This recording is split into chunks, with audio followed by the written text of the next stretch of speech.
Is this Irminsul? How did this happen? What's going on inside? Luckily, we managed to evacuate everyone. What in the world was that? It was terrifying!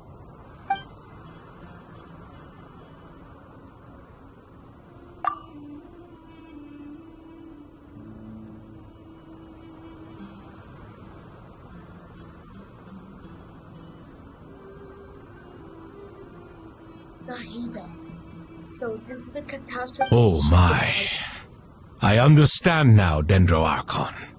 You make yourself quite clear indeed. Not once over the millennia has Irminsul been so terribly afflicted as this.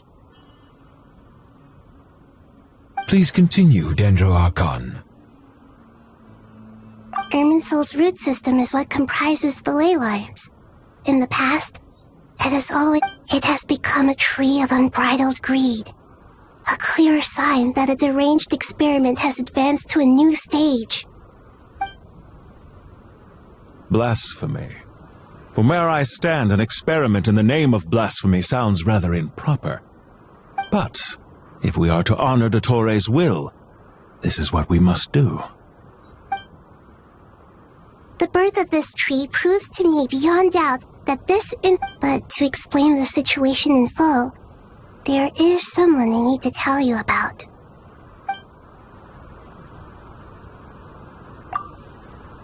In the most concise and precise language possible, Nahida explains what she knows about the second of the Fatui harbinger, Il Dottore. His true name is Zandik, and his crimes are beyond all reckoning. Zandik. So it was him. I saw him in the desert once. A man of supreme arrogance. So this is what... But didn't Dottore die and not cry? How is he still able to do all this? He must still have loyal followers amongst the Fatui. Even so, I'm still unclear. I can confirm that Fatui forces have arrived in Sumeru City. Furthermore, Irminsul seems to be undergoing some kind of mutation. Evil branches are beginning to grow. Things that do not belong to this world are slowly but surely materializing. Sorry, I couldn't think of any other word to describe it. They don't seem to be fully formed physical entities yet, after all.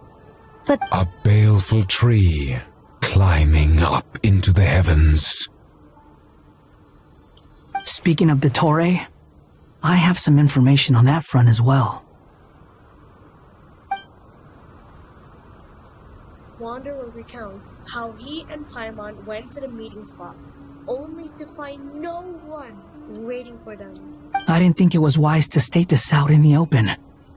But my theory is, the mole wasn't cut off after he was caught. They wrote him off from the beginning. You mean, the Fatui never intended to follow through with him? Then why plant a mole at all?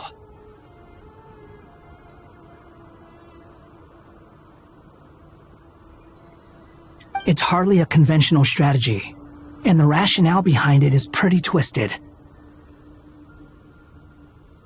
But as it happens, I know someone who works exactly this way. And when it comes down to it, his goals are very simple.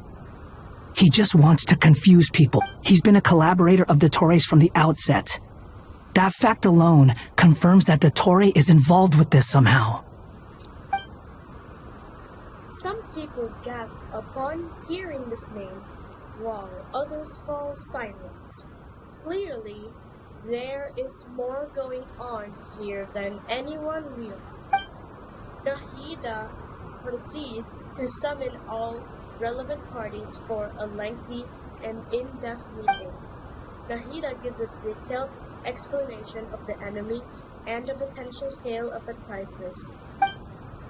After further intel provided by Nicole and Nefer, a plan is formulated and everyone prepares to get to work.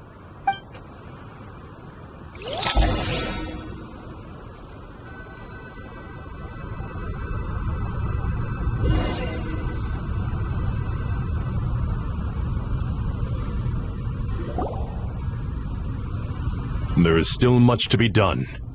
Everyone, please remember our core strategy.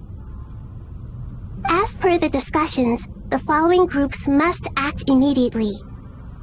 Mr. Al-Haytham and Mr. Collei, the next phase of the Aru renovation project must begin right away. We'll give it everything we've got. The plan looks feasible, but the implementation will require certain resources.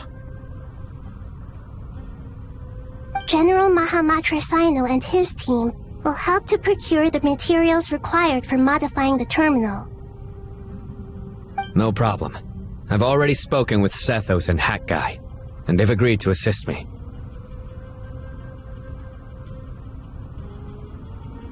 This kind of thing is best left to the fleet-footed, right?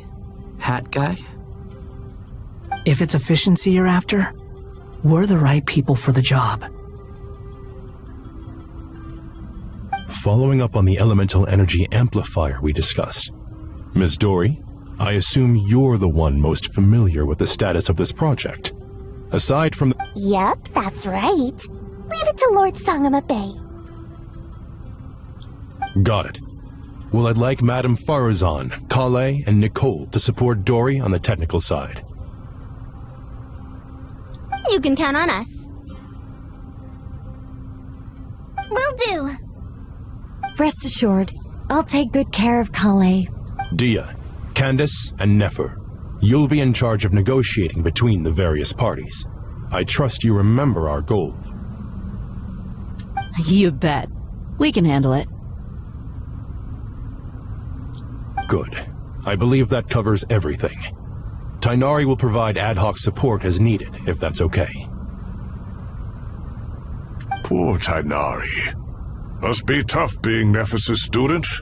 Getting bossed around all day, every day. Hey, don't try and drive a wedge between us, you old rascal. All it says to me is that Master Nephis has faith in everyone's abilities. While I'm nominally here— Exactly. Finally, Traveler, you and I will head to the border between Sumeru and Natlan. Once that task is complete, I'll be asking some of you to accompany me to the Eternal Oasis. The Eternal Oasis? I thought that was just a legend. So it does exist after all. Regarding your trip to Natlan, under normal circumstances, a meeting between our two nations would be a far more formal affair. Unfortunately, Sumeru is all but completely cut off from the outside world at present. So regretfully, we won't be able to give the Pyro Archon Mawika the grand reception that she deserves. No point putting too much pressure on yourselves. That goes for everyone. Right. Especially you, Dendro Archon. I'm sure— Don't worry about me. The Dendro Dragon's life force will sustain me.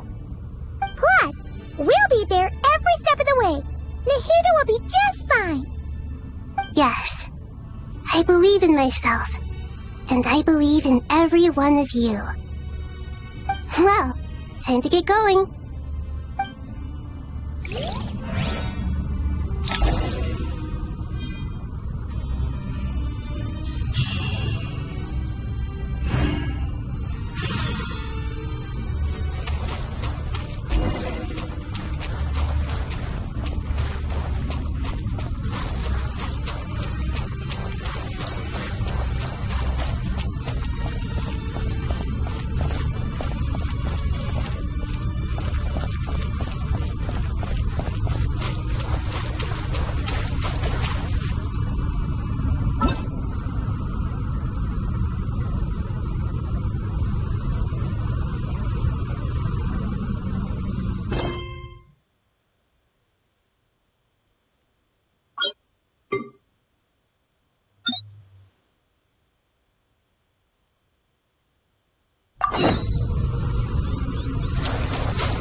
To what extent we can implement the final plan depends on how successfully the Akasha can be modified and configured.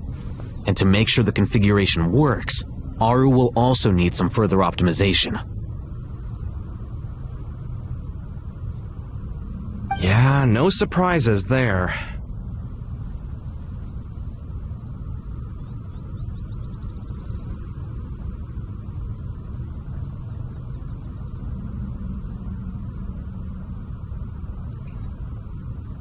Once we roll this out, any Sumeru citizens who already have Akasha terminals can simply continue to use their existing devices.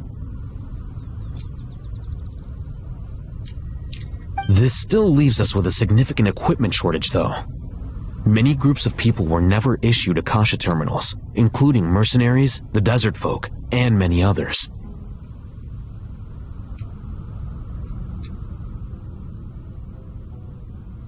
We'll need a supply of rare materials for the renovation of Aru and the production of new terminals.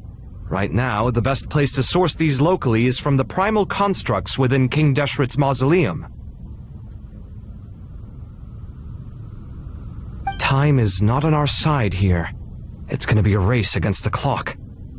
The Aru merge and renovation project will have to be carried out by you two. Everything's riding on this, so as discussed, General Mahamatra Sino and Mr. Hat Guy will Mr. Sethos is quite familiar with the layout of King Deshret's mausoleum. I have every confidence. In the meantime, we may as well... Makes sense. There's not much Get information and stay close. What is this, boot camp? Knock it off. It's just Sino being Sino. You know what he's like. Everyone clear on our mission objective. Look at the excess primal constructs. And King Deshret's 7 pillars agreed to this? If they're just sitting there doing nothing, we might as well put them to use. Thoth's words, not mine.